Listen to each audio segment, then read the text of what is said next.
is a demonstration of how to put together a speech binder for practice of speech sounds at school, and also how to start up the speech practice program. So here we have a binder I've put together. Just label the side, and this child is interested in Transformers, so I put a nifty cover on the front.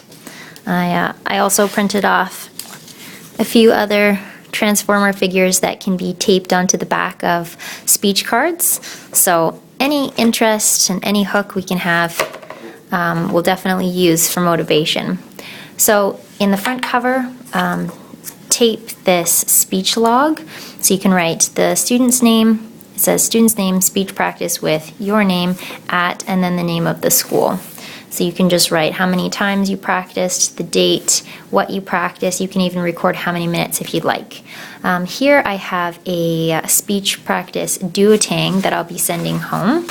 And here again is a log so that you can know from the family what they were able to accomplish also at home. Here I have a folder of additional worksheets because I won't put all of the worksheets into the binder right away. But all of the documents that are emailed to you, it would be great to print them off all at once so that they're ready to go into the binder when you achieve those goals.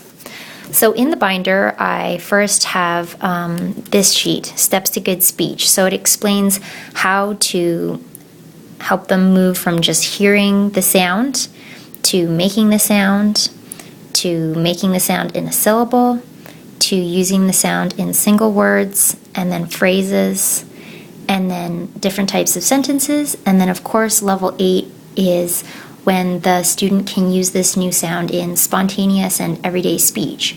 So moving up from one level to the next, we would request usually an 80% or 90%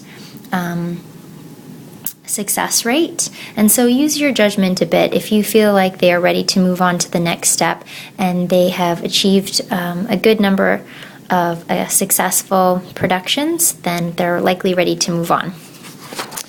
Here I have a handout with a bunch of different activities, and so just use the ones that are age appropriate, and you can also consider Go Fish, Memory, whatever's appropriate for that age group. I do have a bunch of blank sheets with games and word lists, sentence lists, so that you can send this home for homework. So you can photocopy these types of game sheets and fill them in with any goals you have. There you go.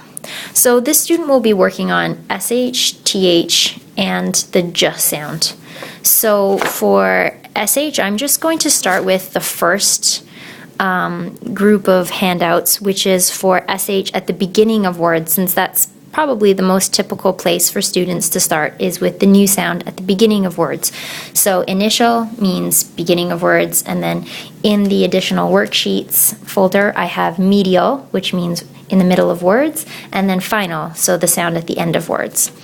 So for TH, I'll do the same. I have TH sounds at the beginning of words, and I'll also do the same with the J sound.